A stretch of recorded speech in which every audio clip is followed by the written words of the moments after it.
Oke, bismillahirrahmanirrahim. Assalamualaikum warahmatullahi wabarakatuh. Waalaikumsalam Waalaikumsalam warahmatullahi wabarakatuh. wabarakatuh. Oke, teman-teman gimana kabarnya? Sehat? Walafiat? Alhamdulillah sehat, Pak. Alhamdulillah, Pak. Alhamdulillah. Bapak sehat, Pak? Alhamdulillah. Gimana berat badan, naik apa turun setelah lebaran? Turun, Pak. 5 kilo. Turun. Aduh, turun 5 kilo.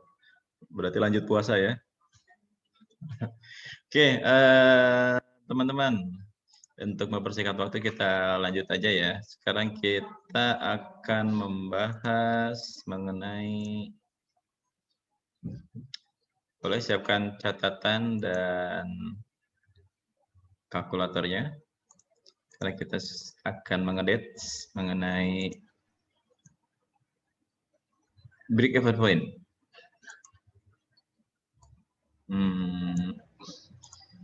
Sebentar. Oke, teman-teman, kali ini kita akan ngebahas tentang break-even point. Udah tahu break-even point apa? Titik seimbang yang dimana dua-duanya itu balance. Oke, titik seimbang di mana dua-duanya itu balance. Oke, good. Ada lagi yang lain? Ada yang pernah mengenal dan tahu break-even point? Kalau kalian bisnismen pasti tahu tuh break-even point, BEP itu apa? Atau biasa dikenal dengan apa? Balik modal ya, teman-teman. Kalau balik modal, terus kalian udah usaha, apakah udah balik modal apa belum? Nah, ini salah satunya. Rumusnya adalah break-even point. Break-even point ini, break-even point ini adalah titik di mana bisnis dalam keadaan belum memperoleh keuntungan, tapi juga tidak merugi. Artinya apa? Dia titik impas. Dia tidak dalam posisi untung maupun rugi. Ya, atau kalau bahasa kita, bahasa Jermannya mah ya, itu balik modal. Ketika kita ngemodal suatu, ini kita udah balik modal apa belum? Kita udah untung apa belum? Nah, salah satunya rumusnya adalah menggunakan break-even point. Ya, sekali lagi, break-even ini, BEP ini adalah titik di mana dia tidak mengalami keuntungan dan mengalami kerugian, atau alias balik modal. Lanjut. BEP dapat diartikan suatu keadaan di mana dalam operasi perusahaan tidak memperoleh laba dan tidak menderita rugi. Ya, yang tadi ya, penghasilan dinilai menggunakan total biaya. Posisinya tengah-tengah, tidak untung dan tidak rugi, dan itu apa namanya? Aduh, ini yang masuk. Kagok ya. Oke. Lanjut, fungsi analisis BEP adalah jumlah penjualan minimum yang harus dipertahankan agar perusahaan tidak mengalami kerugian. Jumlah penjualan minimum ini berarti juga jumlah produksi minimum yang harus dibuat. Jadi, teman-teman ketika mau memproduksi akan suatu barang, suatu produksi, teman-teman nanti harus bisa mengukur ketika produksi kesikankah apakah ini udah untung apa rugi atau sebenarnya cukup untuk hanya balik modal saja. Contoh misalkan gini, teman-teman ada usaha kerudung atau teman-teman usaha baju clothing. Contoh deh misalkan clothing. Saya clothing ketika saya modal 1 juta, saya harus punya untung atau saya harus produksi berapa banyak. Gitu. Kalau misalkan kalau kita punya produksi misalkan sampai ini 20 produksi, nah ini apakah masih dalam keadaan untung apa rugi? Nah, ini di posisinya. Jadi kita nanti akan menghitung jumlah unitnya, kita akan menghitung jumlah rupiahnya juga. Mengukur dan menjaga agar penjualan dan tingkat produksi tidak lebih kecil dari BEP. Kalau kita misalkan produksi lebih kecil daripada BEP, berarti kita mengalami kerugian. Ya, jadi kalau kita misalkan sekali lagi, kita dengan modal misalkan 1 juta mau produksi kerudung, berapa banyak nih kerudung? Misalkan dari 1 juta produksi kerudung 50. Apakah ini 50 ini sudah balik modal apa belum? Atau kita bisa melihat nanti kerudung keberapakah itu balik modalnya. Nah, nanti di BP ini nih kita akan menjelaskan. Nah, di sini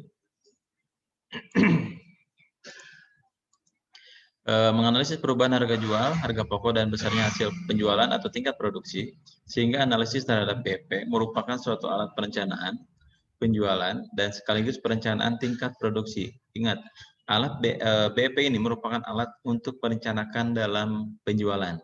Nah, tadi kita merencanakan penjualan, sekaligus merencanakan tingkat produksi. Kira-kira jumlahnya harus berapa banyak ya? Nah, ini analisis PP inilah yang sering digunakan oleh perusahaan supaya apa? Supaya perusahaan tersebut tidak mengalami kerugian. Gitu.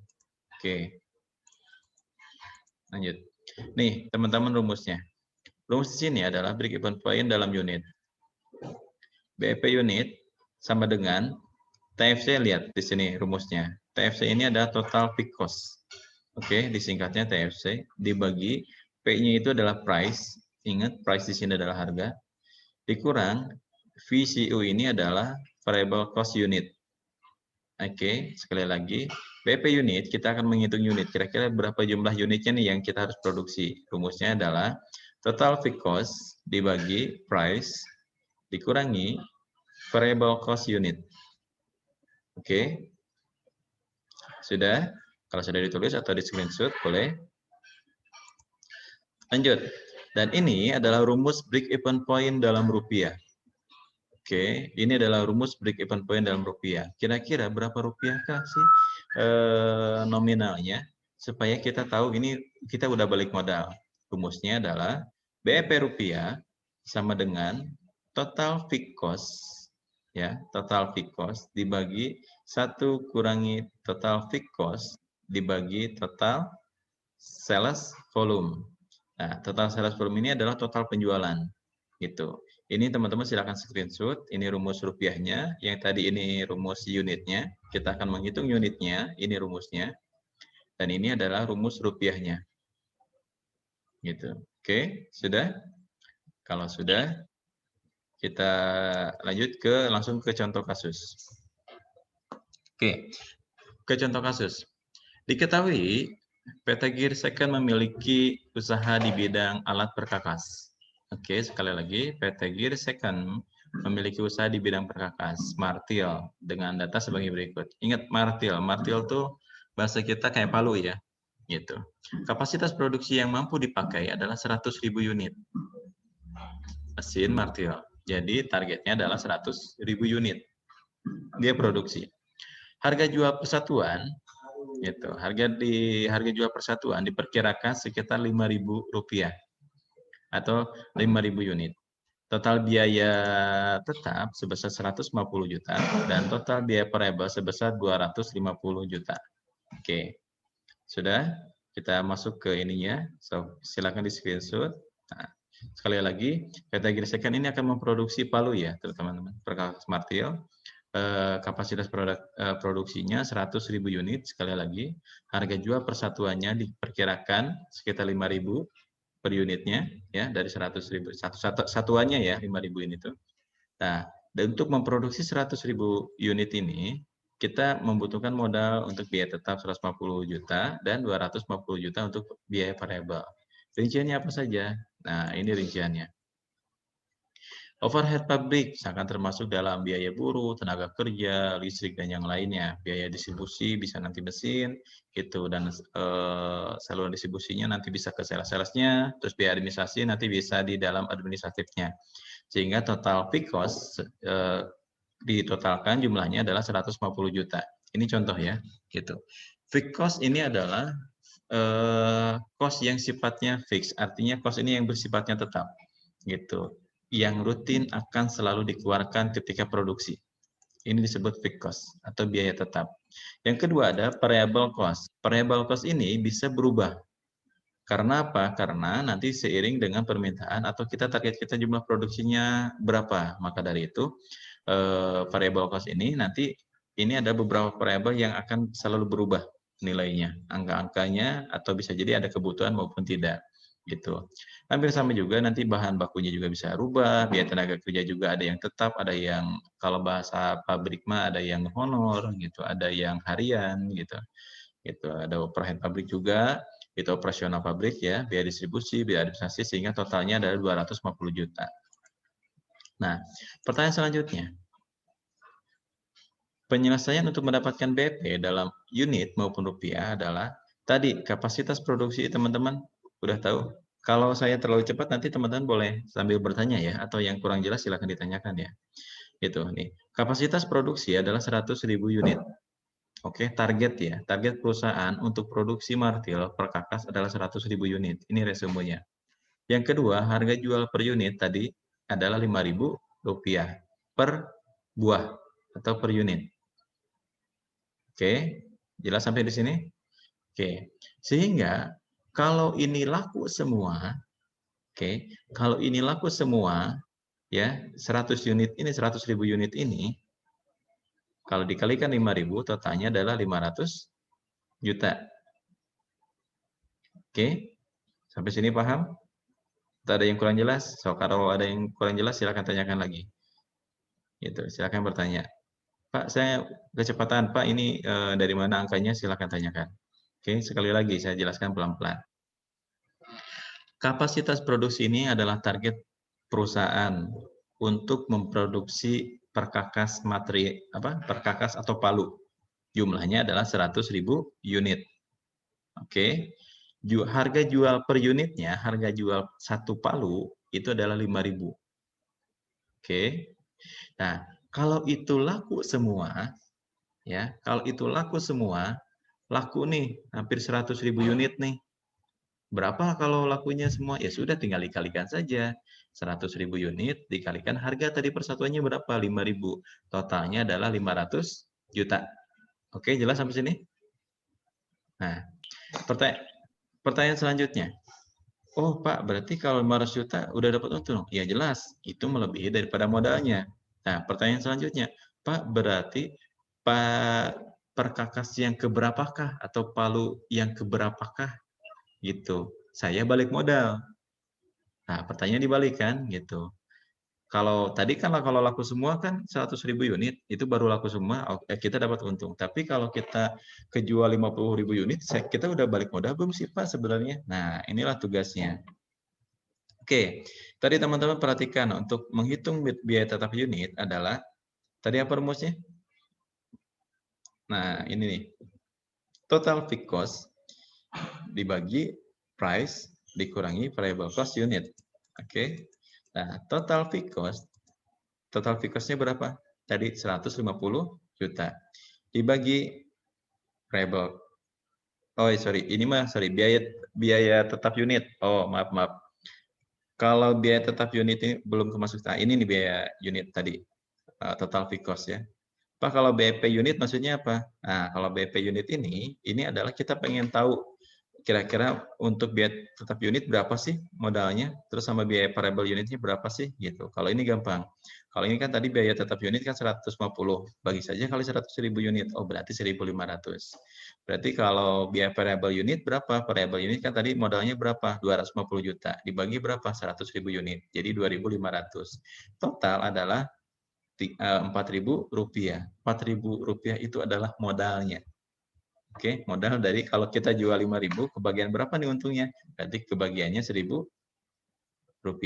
Nah, ini maksudnya disebut unitnya berapa sih kita untungnya? Mau ngambil untung berapa? Nah, ini untuk kita ngitung per unit. Selanjutnya, kita untuk ngitung unit nanti, BEP unit. Total fixed cost dibagi price dikurangi variable cost unit. Tadi total fixed cost-nya itu kan 150 juta. Harga palunya berapa tadi? Rp5.000. Terus variable cost unitnya berapa? Nah, di sini nih tadi. Berarti kita harus tahu dulu nih variable cost unitnya nih. Tadi berapa? Oh, 2.500. Gitu. Sehingga kalau kita rumuskan di sini 150 juta dibagi 5.000 kurangi 2.500. Hasilnya ini 5.000 kurangi 2.500 berapa hasilnya, teman-teman? 2.500. Sekarang teman-teman silakan hitung di kalkulator 150 juta dibagi 2.500. Berapa hasilnya?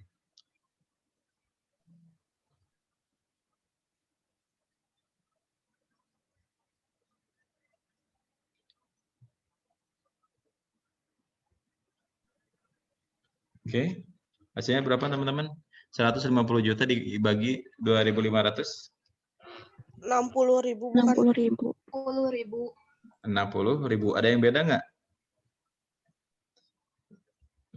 Sama, Pak. Benar, Pak. Sama, Sama. Pak. Sama 60.000 ya. Kalau yang beda berarti error kalkulatornya. Kalau nggak kalkulatornya error, berarti humannya yang error. Oke, ya sekali lagi, rumus dari BP unit ini adalah total fixed cost dibagi price dikurangi variable cost unit. Jadi 150 juta dibagi price-nya adalah 5.000, dikurangi variable cost unit tadi kan 2.500. Dari mana angkanya Pak 2.500? Dari sini nih. Kita pengen tahu nih modal per satu palunya berapa sih gitu variable cost-nya. Berarti untuk menghitung atau kita balik modal ke unit berapakah nih supaya kita BEP itu berarti 60.000. Jadi ketika perkakas ini kejual sampai 60.000 itu baru balik modal. Oke, paham? Kan tadi kalau targetnya 100.000 ya. Ternyata pada saat perkakas yang kejual yang ke 60.000 itu Kak, gitu, 60.000 itu baru balik modal saja unitnya. Berarti kalau 60.000 satu gimana Pak? Berarti itu sudah untung. Baru mendapatkan untung. Pak, kalau kita kejual perkakasnya hanya 50.000, berarti masih rugi dong? Iya, masih rugi. Belum balik modal. Yang dinamakan untung itu ketika sudah melebihi modalnya yang dikeluarkan. Oke, clear? Paham ya? Ada pertanyaan? Belum, Pak. Oke, gampang ya. Oke, lanjut. Sekarang kita akan menghitung rupiahnya. Gitu. BP dalam rupiahnya. Rumusnya adalah total fixed cost dibagi 1 kurangi total fixed cost dibagi total sales volume. Oke, total sales volume. Total fixed cost, ingat tadi, total. Ada biaya fixed cost unit, ada total fixed cost. Jadi kalau yang total fixed cost ini tadi totalnya adalah 150 juta. Dari mana pangkanya? Dari tadi, yang ini nih. Ini total fixed cost. Total fixed cost, sekali lagi, 150 juta.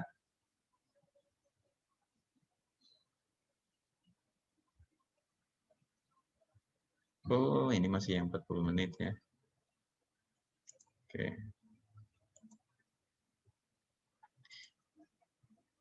Halo? Nah, ini yang variable cost. Gitu. Ini yang variable cost yang 250 juta. Lanjut.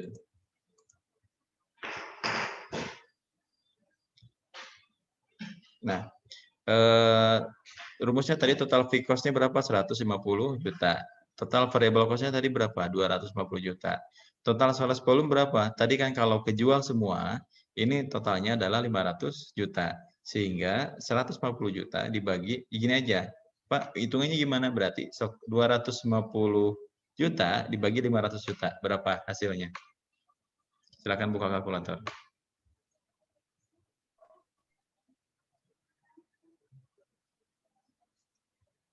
Oke.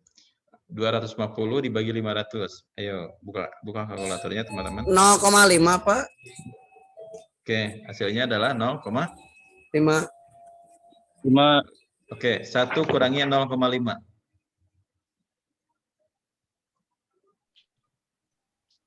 0,5. Oke, 0,5. Sekarang 150 juta dibagi 0,5. 300 juta. 300 juta. 300 juta. Oke? Sama semua, ada yang beda? Sama. Sama, Pak. Sama ya? Oke. Sama, Pak. Sama ya. Berarti di sini adalah pertama, supaya tidak pusing teman-teman, ini dibagi dulu total variable cost-nya dibagi total 150-nya. Nanyanya langsung ke saya tuh, Apip. Nanya ke temannya, teman lagi bingung deh. Nih, kali lagi. 300 juta ini dari mana? Yang pertama adalah kamu, nih rumusnya kan 150 juta. Ini total fixed cost 150 juta. Total variable cost itu 250 juta. Total sales volume itu adalah yang tadi targetnya itu kan 500 juta. Supaya kita mengetahui di sini, jadi 250 juta dibagi 500 dulu. Hasilnya adalah 0,5 pengkalian ini.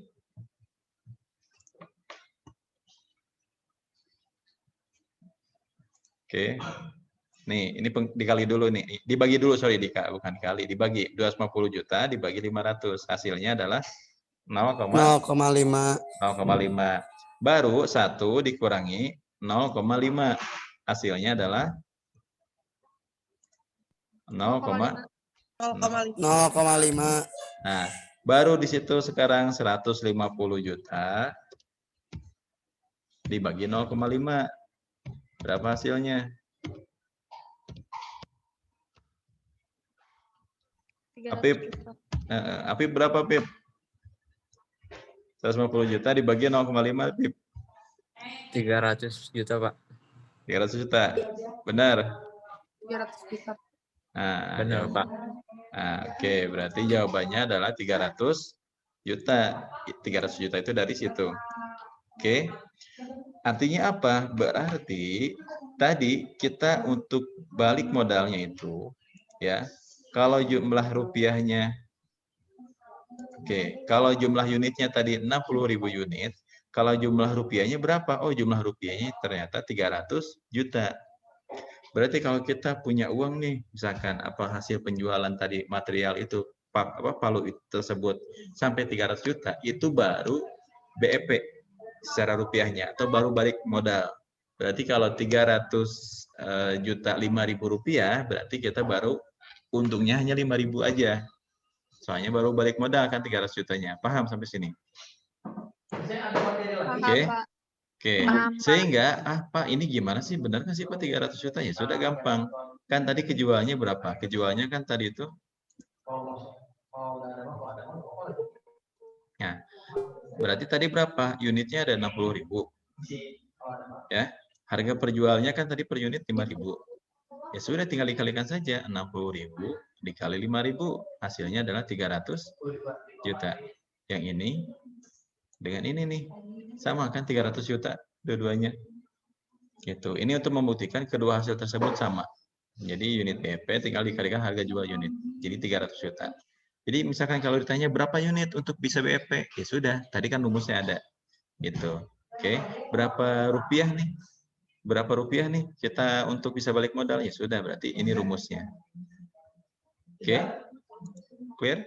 Paham ya, teman-teman? Ada pertanyaan? Nggak ada, Pak. Berarti paham ya kalau nggak ada? Paham, Pak. Insyaallah paham. Paham, Pak. Gitu. Oke, jadi teman-teman sekali lagi, BEP ini simpel, sangat simpel. Tapi ini sering banyak digunakan atau sangat dibutuhkan oleh analisa dalam sebuah produksi.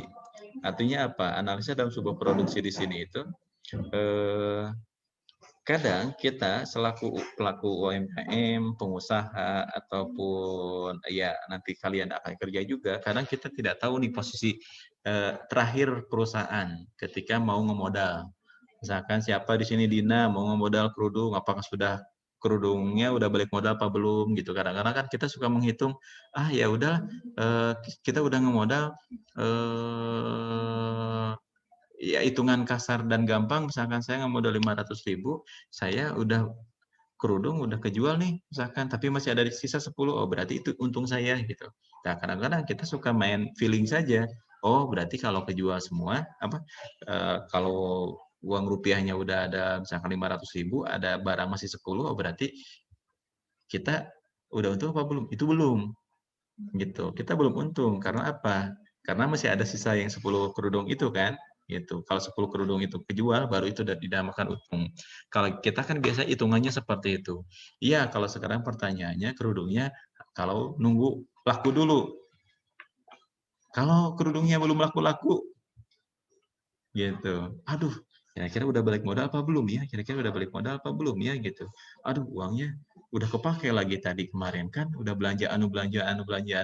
Tapi jumlah unitnya cuma ada 25, apa udah balik modal apa belum ya gitu. Nah, itulah makanya fungsi BEP ini ada untuk menghitung berapa jumlah unit nih yang kira-kira kita BEP. Gitu kan, kalau kita pasti ingat produksi. Kita produksi 50, oh sisa 25 lagi, oh berarti kejual 25. Oh berarti kita tahu. Tapi kalau rupiah, kita kan nggak tahu tuh, kalau rupiah kan cepet hilangnya. Apalagi kalau udah uang disimpan di dompet. Ya kan? Uang simpan di dompet aja, Dipa, uang nyimpan di dompet, oh udah, cepet hilangnya tuh Dipa. Gitu. Apalagi ada tukang bakso ngelewat, gitu, ada tukang ini siomay ngelewat, tukang cuanki ngelewat, tukang ngelewat, udah hilang tuh uangnya. Gitu. Bawaannya lapar kan gitu. Nah, udah habis tuh. Makanya kalau rupiah kan cepet hilangnya. Tapi kalau jumlah barang unit, nah itu biasa suka ada sisa. Oh, stoknya berapa lagi sih gitu. Nah, itu kira-kira udah apakah kita udah untung apa rugi gitu.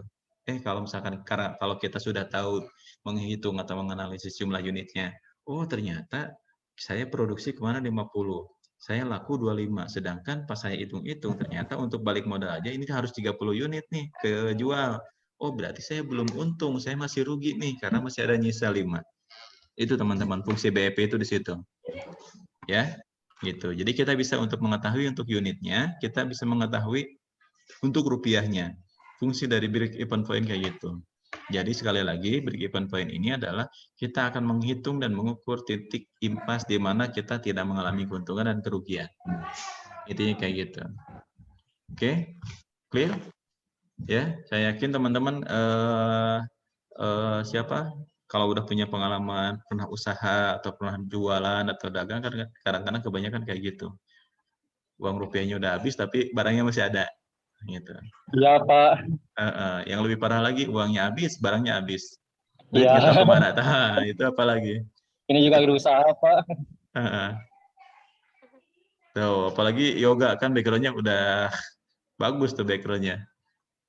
Wallpaper-nya udah ini natural ya, pengusaha ya. Bagus nggak apa-apa. Nulikan itu, Pak, ngajuntin usaha Bapak, mau. Iya, bagus nggak apa-apa. Ya. Tinggal nanti harus bisa menghitung juga tuh, apalagi nanti komponennya. Tantangan di sembako warung kayak gitu tuh Siapa? nggak gampang karena itemnya banyak. Gitu, itemnya banyak. Kalau ini kita menghitungkan itu contohnya kita produksi baju, pakaian, sepatu hanya 1 item, 2 item gitu. Kalau teman-teman tahu itu produk sepatu Nike, Adidas atau di pabrik tuh naik apa di GSI itu sebenarnya BEP ini sering digunakan. Karena dia harus bisa menghitung tuh. Udah BEP apa belum? Udah mengalami keuntungan apa belum? Kayak gitu teman-teman. Ya. Oke, itu saja untuk break even point ini. Saya jelaskan, ada pertanyaan, teman-teman?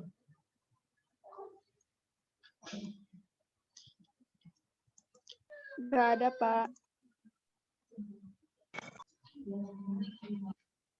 Kalau tidak ada pertanyaan, saya akan cukupkan. Bapak boleh minta PPT-nya nggak? PPT-nya boleh, nanti saya lampirkan di LMS ya. Nah, terima kasih.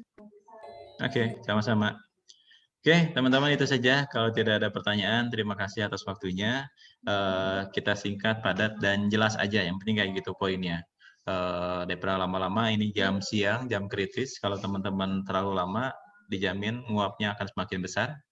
Ya, makanya nanti saya akan lihat teman-teman paham atau tidak ketika nanti saya berikan tugas. Oke, itu saja. Sekali lagi saya cukupkan. Terima kasih ya buat teman-teman semua. Jaga kesehatan dan kita nanti ketemu lagi minggu depan.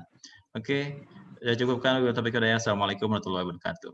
Waalaikumsalam warahmatullahi wabarakatuh. Waalaikumsalam warahmatullahi wabarakatuh.